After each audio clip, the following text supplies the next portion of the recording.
اس کے بعد ہم دیکھیں گے رمضان میں صبح کے معمولات کیا ہوتے ہیں۔ رسول اللہ صلی اللہ علیہ وسلم نے ہمارے لیے دعا کی تھی، ہم سے پہلوں کے لیے بھی، ہم سے بعد آنے والوں کے لیے بھی، یا اللہ میری امت کی صبحوں میں برکت عطا فرما دے۔ یہ برکت والے اوقات ہیں، ہمیں کوشش کرنی چاہیے کہ ان لوگوں میں شامل ہو جائیں جو اس وقت کو اپنے رب کی یاد میں گزارتے ہیں۔ رمضان میں جب آپ اٹھتے ہیں تو آپ اٹھنے سے پہلے ضرور جائزہ لیجئے، آپ نے سو کے اٹھنے کے بعد کی دعا کر لی، پھر جب آپ واش روم میں جاتے ہیں تو ضرور دیکھیے کہ کیا واش روم جانے سے پہلے دعا پڑھی، دعا کی، اللہ سبحانہ و تعالیٰ کی مدد چاہی شیاطین کے شر سے محفوظ رہنے کے لیے۔ پھر جب آپ اپنی ضروریات سے فارغ ہوتے ہیں، وضو کرتے ہیں تو وضو سے پہلے بسم اللہ پڑھی۔ پھر جب آپ وضو کرتے ہیں تو وضو کرنے کے دوران کیا سوچا، میرے گناہ پانی کے قطروں کے ساتھ جھڑ رہے ہیں، اور جب وضو کر لیا تو کیا وضو کے بعد کی دعا پڑھی۔ پھر جب واش روم سے باہر نکلے تو کیا اس وقت دعا کی باہر نکلنے کی۔ پھر آپ دیکھیے کہ کچھ لوگ ہیں جنہیں سحری بنانی ہے، تو جو سحری بنائیں گے وہ سحری بنائیں گے، لیکن سحری سبھی لوگ کھاتے ہیں اور سحری کھانے میں بڑی برکت ہے۔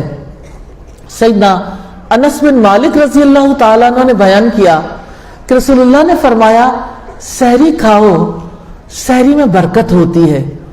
نبی صلی اللہ علیہ وسلم نے فرمایا یہ برکت ہے جو اللہ سبحانہ و تعالیٰ نے تمہیں دی ہے، آپ اسے مت چھوڑو۔ کتنے ہی لوگ ہیں جو ساری رات جاگتے رہتے ہیں اور سحری کے وقت پہ یعنی کھائے بغیر سو جاتے ہیں، رات بھر کھاتے رہتے ہیں، لیکن سحری کے وقت کھانا وہ اپنے لیے ضروری خیال نہیں کرتے کہ ہم نے رات کا کھایا ہوا ہے، رات لیٹ کھایا تھا۔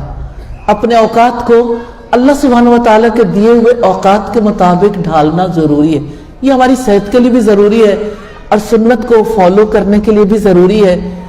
آپ کی روحانی ترقی بھی اسی سے ہوگی، آپ کے اوقات بھی اسی سے درست ہوں گے، ان کی تنظیم بھی اسی طرح سے ہوگی، اور انشاءاللہ تعالی اسی کے توسط سے آپ کے خاندانی تعلقات بھی مضبوط ہوں گے، اور اسی کے توسط سے انشاءاللہ معاشرے کی اصلاح بھی ہوگی۔ پھر اسی طرح سے جیسے آپ سحری کھا لیتے ہیں، بسم اللہ پڑھ کے شروع کرنا اور الحمدللہ کہہ کے ختم کرنا، وہ تمام سنتیں جو نبی صلی اللہ علیہ وسلم نے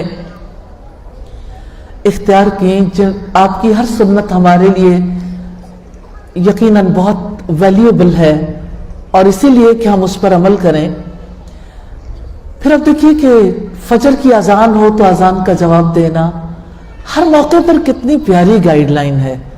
اور پھر فجر کی سنتوں کو ادا کرنا، فجر سے پہلے کی 2 سنتوں کے بارے میں نبی صلی اللہ علیہ وسلم نے ارشاد فرمایا فجر کی 2 رکعتیں دنیا سے اور جو کچھ دنیا میں ہے ان سب سے بہتر ہے۔ 2 رکعتیں پوری دنیا میں جو کچھ ہے ان سب سے زیادہ ویلیوبل ہیں۔ 2 رکعتیں، 2 سنتیں گھر میں ادا کرنے کے بعد مرد فجر کی نماز یقیناً جماعت سے ادا کرنا چاہیں گے، لیکن خواتین گھر پہ ہی ادا کریں گی۔ سیدنا جندب بن عبداللہ رضی اللہ تعالی عنہ سے روایت ہے کہ اللہ کے رسول صلی اللہ علیہ وسلم نے فرمایا